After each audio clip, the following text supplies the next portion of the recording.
सियासत में आपने अक्सर एक बात सुनी होगी कि सरकार बनाने के लिए किसी भी पार्टी का संगठन मजबूत होना सबसे ज़रूरी है। यह भी कहा जाता है कि पार्टी के संगठन के लिए कप्तान भी सबसे मजबूत होना चाहिए, रसूखदार होना चाहिए, जनाधार वाला होना चाहिए, यानी किसी भी पार्टी का प्रदेशाध्यक्ष बेहद मजबूत होना चाहिए।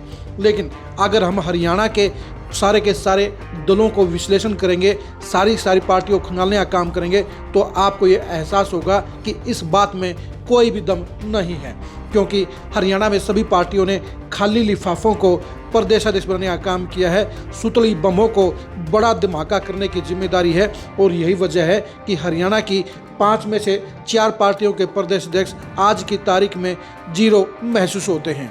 नमस्कार, मैं हूं कुलदीप शरण। विधानसभा चुनाव के बाद आज की तारीख में पार्टियों के हालात क्या हैं और उनके प्रदेशाध्यक्षों के पास कितना दमखम है, ये आज हम जानेंगे आज की इस खरी खबर में।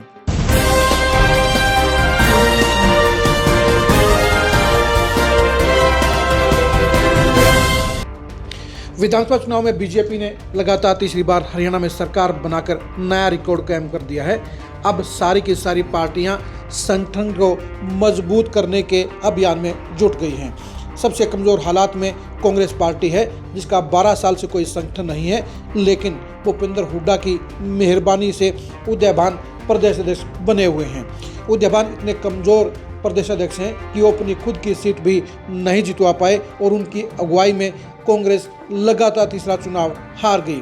यह सही भी है कि भूपेंद्र हुड्डा ने उदयभान को जनाधार के हिसाब से प्रदेशाध्यक्ष नहीं बनवाया था, बल्कि अपनी रबड़ स्टैंप के तौर पर इस्तेमाल करने के लिए ही उन्होंने उदयभान को ये जिम्मेदारी सौंपी थी। यानी उदयभान जनाधार के मामले में जहां बेहद कमज़ोर हैं, वहीं अपनी ही बिरादरी में भी उनका कोई रसूख नहीं है, उनकी कोई पकड़ नहीं है। यानी कांग्रेस की हार के पीछे सबसे बड़ी वजह कहीं न कहीं उदयभान को भी माना जा सकता है, क्योंकि एक बेअसर प्रदेशाध्यक्ष का होना किसी भी पार्टी के लिए सबसे बड़ा नुकसान का कारण साबित होता है।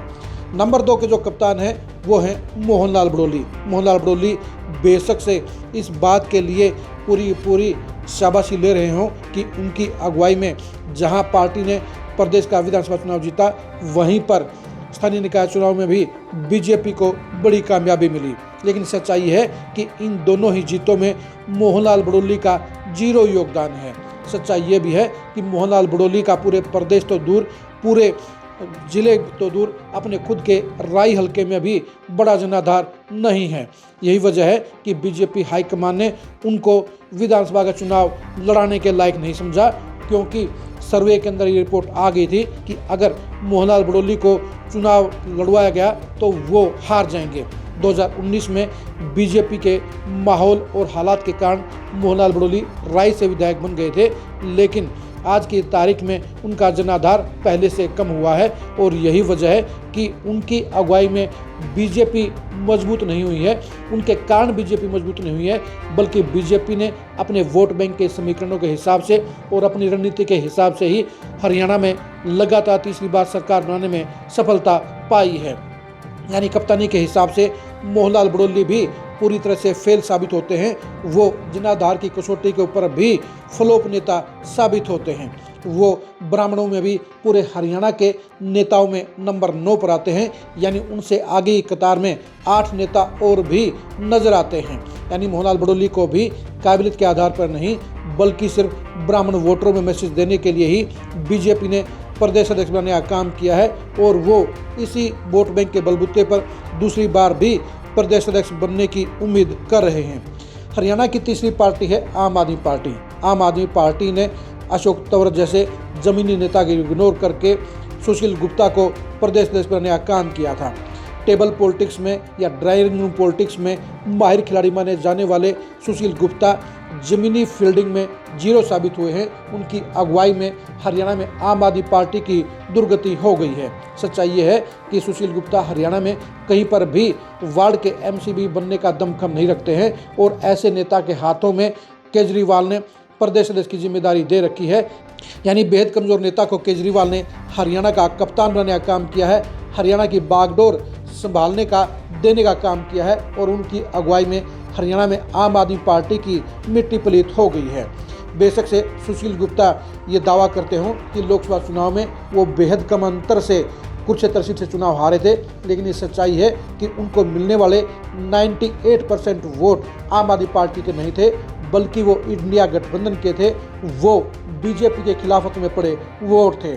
आम आदमी पार्टी का कुरुक्षेत्र पार्लियामेंट में विधानसभा चुनाव का रिकॉर्ड इस सच्चाई को बयान करता है कि सुशील गुप्ता को मिलने वाले वोट ना तो उनकी पार्टी के थे और ना उनके खुद के थे, क्योंकि सभी 10 के 10 सीटों पर आम आदमी पार्टी की जमानत जब्त होगी और जनता ने उसे बुरी तरह से खारिज कर दिया। यानी सुशील गुप्ता भी कायदे से प्रदेश अध्यक्ष बनने के लायक नहीं हैं।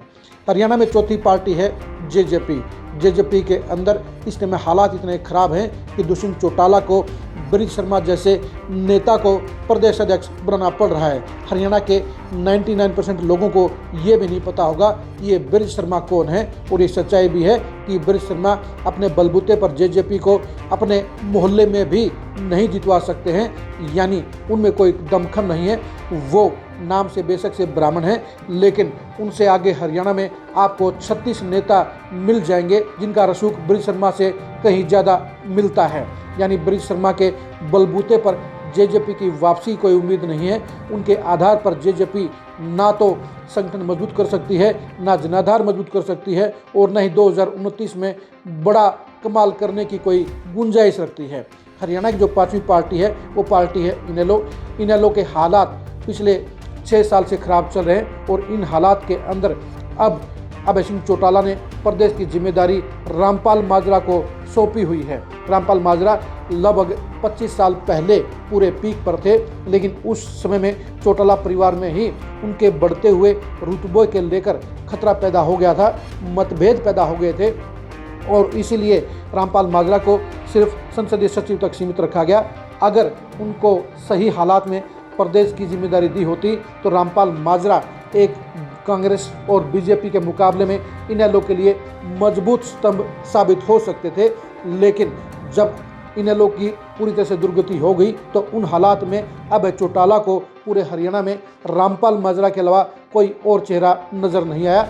यानी रामपाल माजरा को उस समय बागडोर सौंपी गई है जब इनेलो अपने अस्तित्व के संकट से लड़ाई लड़ रही है। रामपाल माजरा का नाम पूरे हरियाणा के तेज तर्रार और काबिल नेताओं में गिना जाता है, लेकिन आज की तारीख में इनेलो जिस पड़ाव पर खड़ी हुई है वहाँ पर रामपाल माजरा भी उसको कोई संजीवनी देने का काम नहीं कर सकते हैं। यानी हरियाणा में इनेलो के रामपाल माजरा के अलावा बाकी की जो 4 पार्टियां हैं उन चारों पार्टियों के कमांडर यानी प्रदेश अध्यक्ष किसी भी तरह का दमखम नहीं रखते हैं, किसी तरह की बड़ी पहचान नहीं रखते हैं, और वो पार्टी के लिए सिर्फ एक रबड़ स्टैंप बन गए हैं। यानी उनका अपना रसूख नहीं है, उनका अपना जनाधार नहीं है, और उनके बलबूते पर चारों पार्टियां चुनावी सियासत में कोई भी फायदा नहीं ले सकती हैं। आप पांचों पार्टियों के प्रदेश अध्यक्ष के बारे में क्या सोचते हैं कमेंट करके जरूर बताइए। इन 5 नेताओं में सबसे बेहतर ज़्यादा रसूख किसका है ये भी कमेंट करके जरूर बताइए। क्या संगठन के मामले में सारी पार्टियां बड़ी गलतियां नहीं कर रही हैं? क्या सारी की सारी पार्टियां सिर्फ वोट बैंक के हिसाब से प्रदेश अध्यक्ष नियुक्त नहीं कर रहे हैं? इसके बारे में भी कमेंट करके जरूर बताइए। आप हमारे फेसबुक पेज को फॉलो कीजिए, आप हमारे यूट्यूब चैनल को सब्सक्राइब कीजिए। नमस्कार।